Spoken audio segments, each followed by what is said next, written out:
Hi and hello friends, welcome to our channel. This is Narayan. So friends, ಇವತ್ತಿನ ಒಂದು ವಿಡಿಯೋದಲ್ಲಿ income tax ಸಂಬಂಧಪಟ್ಟಂತ 12 marks problem last year question paper ಅಲ್ಲಿ ಬಂದಿರುವಂತ residential status chapter ಅಲ್ಲಿ ಇರುವಂತ 12 ಮಾರ್ಕ್ಸ್ ಪ್ರಾಬ್ಲಮ್ ಸಾಲ್ವ್ ಮಾಡ್ತಾ ಹೋಗೋಣ.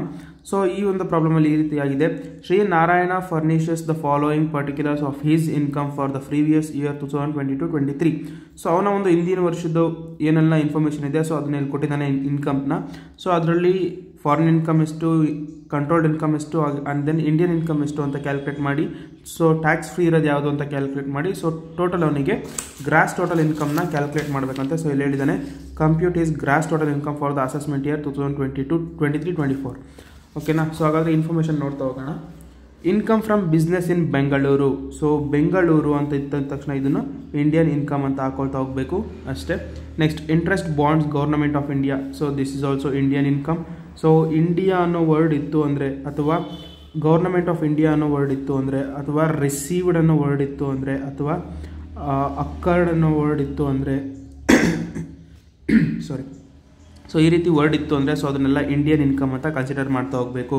ಸೊ ಅವಾಗ 3 ಕಾಲಮ್ಸ್ ಏನಿದೆ ಅಷ್ಟನ್ನು ಕೂಡ ಫಿಲ್ ಮಾಡ್ತಾ ಹೋಗಬೇಕು ಅಮೌಂಟಿಂದ. Next profit from business in USA. So USA business ಇದೆಯಂತೆ which was controlled from India.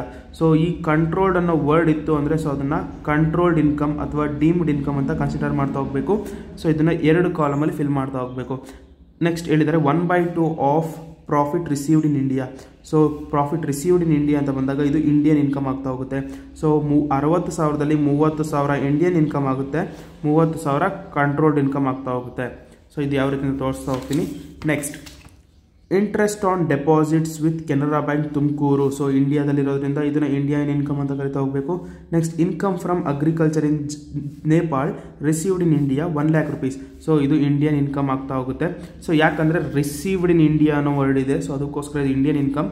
ಅದೇ ಈ ಜಾಗದಲ್ಲಿ ಇನ್ಕಮ್ ಫ್ರಮ್ ಇಂಡಿಯಾ ಅಂತ ಇದ್ದಿದ್ರೆ ಅದನ್ನು ಎಕ್ಸೆಂಪ್ಟೆಡ್ ಇನ್ಕಮ್ ಮಾಡ್ತಾ ಇದ್ವು. ಯಾಕಂದರೆ ಇನ್ಕಮ್ ಟ್ಯಾಕ್ಸ್ ಆ್ಯಕ್ಟ್ನ ಪ್ರಕಾರ ಇಂಡಿಯಾದಲ್ಲಿ ಅಗ್ರಿಕಲ್ಚರಿಗೆ ಟ್ಯಾಕ್ಸ್ ಫ್ರೀ ಇರೋದ್ರಿಂದ ಸೊ ಯಾವುದೇ ರೀತಿಯ ಟ್ಯಾಕ್ಸನ್ನು ಹಾಕೋ ಆಗಿಲ್ಲ. ದೆನ್ ಅದೇ ಈ ಜಾಗದಲ್ಲಿ ಇನ್ಕಮ್ ಫ್ರಮ್ ಪಂಜಾಬ್ ಅಂತ ಇದ್ದಿದ್ರೆ, ಇನ್ಕಮ್ ಫ್ರಮ್ ಕರ್ನಾಟಕ ಅಂತಿದ್ರೆ, ಇನ್ಕಮ್ ಫ್ರಮ್ ಬ್ಯಾಂಗ್ಳೂರ್ ಅಂತ, income from agriculture in Bangalore ಅಂತಿದ್ರೆ ಸೊ ಅದನ್ನೆಲ್ಲ ಎಕ್ಸೆಂಪ್ಟೆಡ್ ಇನ್ಕಮ್ ಮಾಡ್ತಾ ಹೋಗಬೇಕು. ಸೊ ಇದು income from agriculture in Nepal ಇರೋದ್ರಿಂದ, ರಿಸೀವ್ಡ್ ಇನ್ ಇಂಡಿಯಾ ಇರೋದ್ರಿಂದ ಇಂಡಿಯನ್ ಇನ್ಕಮ್ ಮಾಡ್ತಾ ಹೋಗ್ತೀವಿ. Income from agriculture in Nepal ಅಷ್ಟೇ ಇದ್ದಿದ್ರೆ ಅದನ್ನು ಫಾರಿನ್ ಇನ್ಕಮ್ ಮಾಡ್ತಾ ಇದ್ವಿ. Next profit from business in Mangaluru. So ಮಂಗಳೂರಲ್ಲಿದೆ. Control from Japan. So control ಎಲ್ಲನೇ ಆಗಲಿ ಪ್ರಾಫಿಟ್ ಇರೋದು ಮಂಗಳೂರಿನಲ್ಲಿ, ಹಾಗಾದರೆ ಇದು ಇಂಡಿಯನ್ ಇನ್ಕಮ್ ಆಗ್ತಾ ಹೋಗುತ್ತೆ. ಸೊ ಅದೇ ಈ ಜಾಗದಲ್ಲಿ ಬಿಸ್ನೆಸ್ ಇನ್ ಜಪಾನ್ ಕಂಟ್ರೋಲ್ಡ್ ಇನ್ ಮಂಗಳೂರು ಅಂತಿದ್ರೆ ಅದನ್ನು ಕಂಟ್ರೋಲ್ಡ್ ಇನ್ಕಮ್ ಆಗ್ತಾ ಇದ್ವಿ, ಯಾಕಂದರೆ ನಾವು ಕಂಟ್ರೋಲ್ ಮಾಡ್ತಾ ಇರೋದ್ರಿಂದ. Next income from house property in Singapore 20,000 1/2 received in India. So ಹಾಗಾದರೆ ಸಿಂಗಪೂರ್ ಅನ್ನೋದು ಹೌಸ್ ಪ್ರಾಪರ್ಟಿ ಇರೋದು ಫಾರಿನ್ ಇನ್ಕಮ್, 1/2 ಇರೋದ್ರಿಂದ ಅದನ್ನು ಇಂಡಿಯನ್ ಇನ್ಕಮ್ ಮಾಡ್ತಾ ಹೋಗಬೇಕು. ಸೊ ಇದರಲ್ಲಿ ಫಾರಿನ್ ಇನ್ಕಮ್ ಕೂಡ ಇದೆ, ಇಂಡಿಯನ್ ಇನ್ಕಮ್ ಕೂಡ ಇದೆ. ಸೊ ಎರಡು ಕೂಡ 10,000 ಹಾಕೊಳ್ತಾ ಹೋಗಬೇಕು, ಯಾಕಂದರೆ 1/2 ಮಾತ್ರ ಇಂಡಿಯಾದಲ್ಲಿ ರಿಸೀವ್ ಆಗ್ತಾ ಇರೋದು. Next interest earned in post office savings bank account 1,000 rupees ಅಂತೆ. ಸೊ ಇದನ್ನು ಎಕ್ಸೆಂಪ್ಟೆಡ್ ಇನ್ಕಮ್ ಅಂತ ಕರಿತಾ ಹೋಗ್ತೀವಿ, ಯಾಕಂದರೆ 3,500ಗಿಂತ ಕಮ್ಮಿ ಇದೆ. ಸೊ ಅಕಸ್ಮಾತ್ ಇದೇ ಅಮೌಂಟು 4,000 rupees ಇದ್ದಿದ್ರೆ ಇದರಲ್ಲಿ 3,500ನ ಲೆಸ್ ಮಾಡಿ ಮಿಕ್ಕಿರೋ 500ನ ಮಾತ್ರ ಇಂಡಿಯನ್ ಇನ್ಕಮ್ ಅಂತ ತೋರಿಸ್ತಾ ಇದ್ವಿ. ಸೊ ಇದು 3,500ಗಿಂತ ಕಮ್ಮಿ ಇರೋದ್ರಿಂದ ಇದನ್ನು ಎಕ್ಸೆಂಪ್ಟೆಡ್ ಇನ್ಕಮ್ ಅಂತ ತೋರಿಸ್ತಾ ಹೋಗಬೇಕು. ಸೊ ಹಾಗಾದರೆ compute is gross total income for the assessment year 23-24 if is ordinary resident, not ordinary resident and then non resident. So ಈ 3ರಲ್ಲಿ ಅದನ್ನು ತೋರಿಸ್ತಾ ಹೋಗಬೇಕಂತೆ. ಸೊ ಹಾಗಾದರೆ ತೋರಿಸ್ತಾ ಹೋಗೋಣ. ಸೊ ಫಾರ್ಮೆಟ್ ಬಂದು ಈ ರೀತಿಯಾಗಿರಬೇಕು. ಸೊ ಫಸ್ಟಿಗೆ ಗ್ರಾಸ್ ಟೋಟಲ್ ಇನ್ಕಮ್ ಕಂಪ್ಯೂಟೇಷನ್ ಅಂತ ಹಾಕೋಬೇಕು.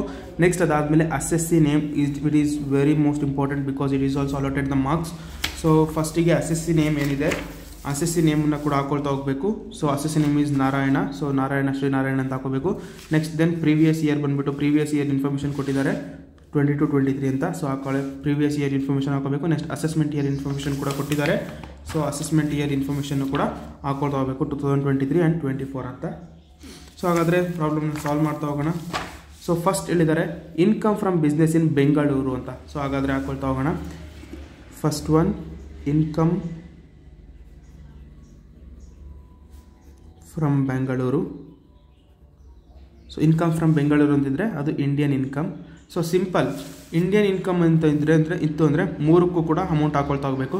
ಕಂಟ್ರೋಲ್ಡ್ ಇನ್ಕಮ್ ಅಂತ ಇದ್ದರೆ ಎರಡಕ್ಕೆ ಮಾತ್ರ ಅಮೌಂಟ್ ಹಾಕಬೇಕು. ಫಾರಿನ್ ಇನ್ಕಮ್ ಅಂತ ಇದ್ದರೆ ಒಂದಕ್ಕೆ ಮಾತ್ರ ಅಮೌಂಟ್ ಹಾಕೊಳ್ತಾ ಹೋಗಬೇಕು. So it's a short cut method ಅಷ್ಟೇ. ಸೊ ಈಸಿಯಾಗಿ ಸ್ಕೋರ್ ಮಾಡೋದಕ್ಕೆ ಮಾರ್ಕ್ಸ್ನ. ಸೊ ಇಂಡಿಯನ್ ಇನ್ಕಮ್ ಅಂತ ಇದ್ದರೆ ಮೂರಕ್ಕೂ ಹಾಕೋಬೇಕು, ಕಂಟ್ರೋಲ್ಡ್ ಇನ್ಕಮ್ ಇದ್ದರೆ ಎರಡಕ್ಕೆ ಹಾಕೋಬೇಕು, ಫಾರಿನ್ ಇನ್ಕಮ್ ಇದ್ದರೆ ಒಂದಕ್ಕೆ ಹಾಕೊಳ್ತಾ ಹೋಗಬೇಕು. ಸೊ ಓಕೆನಾ. ಸೊ ಇಂಡಿಯನ್ ಇನ್ಕಮ್ ಇರೋದ್ರಿಂದ ಸೊ ಮೂರಕ್ಕೂ ಕೂಡ ಒಂದೇ ಅಮೌಂಟ್ ಹಾಕೊಳ್ತಾ ಹೋಗಬೇಕು. ಸೊ 1 lakh rupees ಇದೆ. ಸೊ ಮೂರಕ್ಕೂ ಕೂಡ 1 lakh ಹಾಕೊಳ್ತಾ ಹೋಗೋಣ. And then next, interest on bonds government of India. So government of India ಇತ್ತು ಅಂದರೆ ಅದು ಇಂಡಿಯನ್ ಇನ್ಕಮ್. ಸೊ ಹಾಕೋಣ government of India bonds. Amount ಬಂದುಬಿಟ್ಟು 50,000 ಇದೆ. So this also Indian income. ಮೂರಕ್ಕೂ ಕೂಡ 50,000 ಹಾಕೊಳ್ತಾ ಹೋಗೋಣ. Next third one, profit from USA which was controlled from India 1/2 profit received in India ಅಂತಿದೆ. So controlled income and then Indian income ಎರಡೂ ಆಗೋದ್ರಿಂದ ಇದನ್ನು ಸೊ ಪ್ರಾಫಿಟ್ ಫ್ರಮ್ ಬಿಸ್ನೆಸ್ ಅಂತ ಹಾಕೋಣ. So first one is controlled income. Okay, controlled income ಎಷ್ಟಿದೆ? 1/2 received in India ಅಂತಿದೆ. So ಹಾಗಾದರೆ Indian income ಕೂಡ ಆಗುತ್ತೆ. ಇದು ಎರಡನ್ನೂ ಹಾಕೋಬೇಕು. ಸೊ 60,000 ಇದೆ. ಸೊ 60,000ಅಲ್ಲಿ ಆಫ್ ಅಂತ ಹೇಳಿರೋದ್ರಿಂದ 60,000 ಇಂಟು 1/2 ಮಾಡಿಕೊಟ್ರೆ ನಮಗೆ 30,000 ಸಿಗ್ತಾ ಹೋಗುತ್ತೆ. ಸೊ ಕಂಟ್ರೋಲ್ಡ್ ಇನ್ಕಮ್ ಅಂತ ಬಂದರೆ ಅದನ್ನು 2 ತೋರಿಸ್ತಾ ಹೋಗಬೇಕು. ನೆಕ್ಸ್ಟ್ NR ಇಂಡಿಯನ್ ಇನ್ಕಮ್ ಅಂತ ಬಂದಾಗ ಅದನ್ನು 3ಕ್ಕೂ ತೋರಿಸ್ತಾ ಹೋಗಬೇಕು. ಸೊ ಈ ರೀತಿ ಇನ್ಫಾರ್ಮೇಷನ್ ಕೊಟ್ಟಾಗ ಕೇರ್ಫುಲ್ಲಾಗಿ ಕ್ಯಾಲ್ಕುಲೇಟ್ ಮಾಡ್ಕೋಬೇಕು. So of profit is half of profit received in India. So profit ಇದೆಯಂತೆ 60,000 ಇನ್ ಔಟ್ಸೈಡ್ ಬ್ರ್ಯಾಕೆಟಲ್ಲಿ. ಸೊ ಇನ್ಸೈಡ್ ಬ್ರ್ಯಾಕೆಟಲ್ಲಿ ಆಫ್ ಇಂಡಿಯಾದಲ್ಲಿ ರಿಸೀವ್ ಆಗುತ್ತೆ ಅಂತ ಹೇಳಿದರೆ, ಸೊ ಹಾಗಾದರೆ 60,000ದಲ್ಲಿ ಅರ್ಧ ಇಂಡಿಯನ್ ಇನ್ಕಮ್ ಆಗುತ್ತೆ, ಇನ್ನರ್ಧ ಕಂಟ್ರೋಲ್ಡ್ ಇನ್ಕಮ್ ಆಗುತ್ತೆ. ಯಾಕಂದರೆ ಇಲ್ಲಿ ಕಂಟ್ರೋಲ್ಡ್ ಅನ್ನೋ ವರ್ಡ್ ಇದೆ. ಅಕಸ್ಮಾತ್ ಇಲ್ಲಿ ಕಂಟ್ರೋಲ್ಡ್ ಅನ್ನೋ ವರ್ಡ್ ಇಲ್ಲ ಅಂದಿದ್ರೆ ಇದು ಅರ್ಧ ಫಾರಿನ್ ಇನ್ಕಮ್ ಆಗ್ತಾ ಇತ್ತು. ಸೊ ಕಂಟ್ರೋಲ್ಡ್ ಅನ್ನೋ word very much important. So note ಮಾಡ್ಕೊಳ್ಳಿ. Next fourth one, next interest on deposit with Canara bank Tumakuru. So ತುಮಕೂರಲ್ಲಿ ಇರೋದ್ರಿಂದ ಅದು ಇಂಡಿಯನ್ ಇನ್ಕಮ್ ಆಗ್ತಾ ಹೋಗುತ್ತೆ. So Canara bank Tumakuru, that is Indian income 20,000 and then 20,000. Okay, Indian income. Next income from agriculture in Nepal received in India. So ಇಂಡಿಯಾದಲ್ಲಿ receive ಆಗ್ತಾ ಇರೋದ್ರಿಂದ ಅದು Indian income ಆಗುತ್ತೆ. ಅದೇ ಅಗ್ರಿಕಲ್ಚರ್ ಇನ್ ಪಂಜಾಬ್ ಅಂತ ಇದ್ದಿದ್ರೆ ಅದನ್ನು ಎಕ್ಸೆಂಪ್ಟೆಡ್ ಇನ್ಕಮ್ ತೋರಿಸ್ತಾ ಇದ್ವಿ. ಯಾಕಂದರೆ ಅಂಡರ್ ಇನ್ಕಮ್ ಟ್ಯಾಕ್ಸ್ ಆ್ಯಕ್ಟ್ನ ಪ್ರಕಾರ ಇಂಡಿಯಾದಲ್ಲಿ ಅಗ್ರಿಕಲ್ಚರಿಂದ ಬರುವಂಥ ಇನ್ಕಮ್ಗೆ ಎಕ್ಸೆಂಪ್ಟ್ ಇದೆ, ಯಾವುದೇ ರೀತಿ ಟ್ಯಾಕ್ಸ್ ಹಾಕೋವಾಗಿಲ್ಲ. ಸೊ ಇದು ಅಗ್ರಿಕಲ್ಚರ್ ಇನ್ ನೇಪಾಳ್ ಇರೋದ್ರಿಂದ ಇದನ್ನು ಇಂಡಿಯನ್ ಇನ್ಕಮ್ ಅಂತ ಕನ್ಸಿಡರ್ ಮಾಡ್ತೀವಿ. ಯಾಕಂದರೆ ರಿಸೀವ್ಡ್ ಇನ್ ಇಂಡಿಯಾ ಅನ್ನೋ ವರ್ಡ್ ಇದೆ. ಹಾಗಾದರೆ ಇನ್ಕಮ್ ಫ್ರಮ್ ಅಗ್ರಿಕಲ್ಚರ್ ಅಂತ ನೇಪಾಳ್ ಇರೋದ್ರಿಂದ ಇದನ್ನು ಇಂಡಿಯನ್ ಇನ್ಕಮ್ ಅಂತ ಹೇಳ್ತಾ ಇದ್ವಿ. ನೇಪಾಳ್ ಯಾವುದು? ಅಗ್ರಿಕಲ್ಚರ್. ಸೊ ಇದನ್ನು ಇಂಡಿಯನ್ ಇನ್ಕಮ್ ಅಂತ ಕನ್ಸಿಡರ್ ಮಾಡ್ತಾ ಹೋಗ್ತೀವಿ. Indian income. ಸೊ ಎಷ್ಟಿದೆ ಅಮೌಂಟು? 1 lakh rupees ಇದೆ. ಸೊ 3 ಕಾಲಮಲ್ಲಿ ಕೂಡ 1 lakh ಹಾಕೊಳ್ತಾ ಹೋಗೋಣ.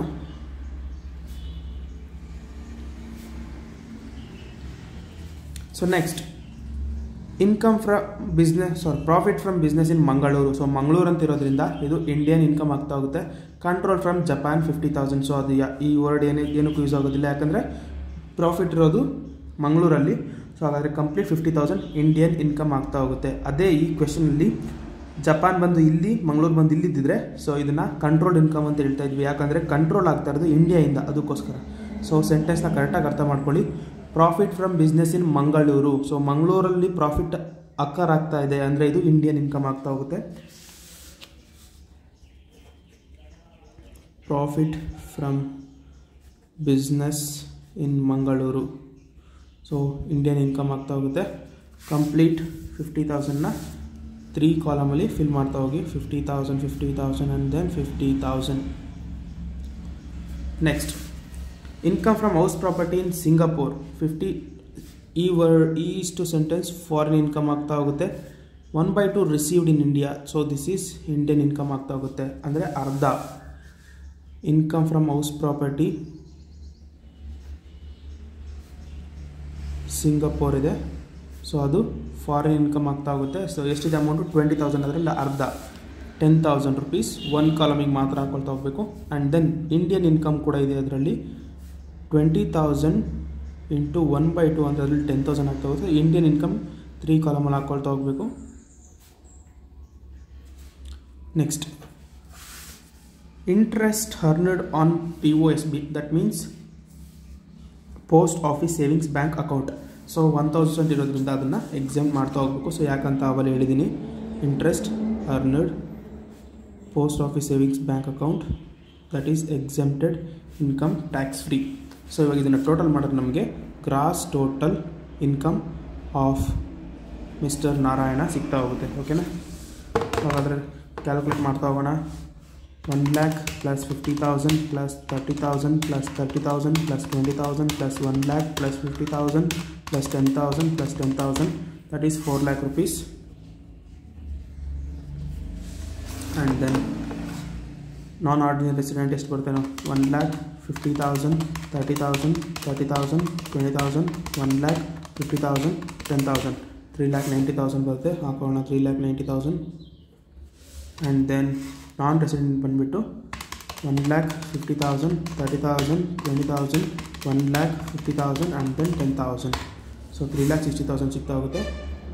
ಸೊ ಇದಿಷ್ಟು gross total income of Shri Narayana. So ಇದಿಷ್ಟನ್ನು ಮಾಡಿದ್ರೆ ನಮಗೆ 12 ಮಾರ್ಕ್ಸ್ ಸಿಗ್ತಾ ಹೋಗುತ್ತೆ. ಸೊ ಈ ಒಂದು ಶಾರ್ಟ್ಕಟ್ ಮೆಥಡ್ ನೆನ್ಪಿಟ್ಕೊಳ್ಳಿ. ಸೊ ನಿಮ್ಗೆ ಅರ್ಥ ಆಗಿಲ್ಲ ಅಂದರೆ ಸೊ ಇದು ಈಸಿಯಾಗಿ ಅರ್ಥ ಮಾಡ್ಕೊಳ್ಳೋದಕ್ಕಷ್ಟೇ. ಇಂಡಿಯನ್ ಇನ್ಕಮ್ ಅಂತ ಬಂದಾಗ 3 ಕಾಲಮ್ಗೂ ಅಮೌಂಟ್ ಹಾಕೊಳ್ತಾ ಹೋಗಬೇಕು. ಕಂಟ್ರೋಲ್ಡ್ ಇನ್ಕಮ್ ಅಂತ ಬಂದಾಗ ಫಸ್ಟ್ 2 ಕಾಲಮಿಗೆ ಮಾತ್ರ ಹಾಕೊಳ್ತಾ ಹೋಗಬೇಕು. ಫಾರಿನ್ ಇನ್ಕಮ್ ಅಂತ ಬಂದಾಗ ಫಸ್ಟ್ ಕಾಲಮಿಗೆ ಮಾತ್ರ ಅಮೌಂಟ್ ಹಾಕೊಳ್ತಾ ಹೋಗಬೇಕು. ಸೊ ಇದಿಷ್ಟು ಮಾಡಿದ್ರೆ ನಮಗೆ 12 ಮಾರ್ಕ್ಸ್ ಈಸಿಯಾಗಿ ಸಿಗ್ತಾ ಹೋಗುತ್ತೆ. ಏನಾದರೂ ಡೌಟ್ ಇದ್ದರೆ ಕಮೆಂಟ್ ಬಾಕ್ಸಲ್ಲಿ ಕಮೆಂಟ್ ಹಾಕಿ, ರಿಪ್ಲೈ ಮಾಡ್ತೀನಿ. ಆ್ಯಂಡ್ ದೆನ್ ವಿಡಿಯೋ ಅರ್ಥ ಆಗಿದ್ರೆ ಲೈಕ್ ಮಾಡಿ, ಶೇರ್ ಮಾಡಿ ಆ್ಯಂಡ್ ಸಬ್ಸ್ಕ್ರೈಬ್ ಮಾಡಿ. Thank you guys, bye.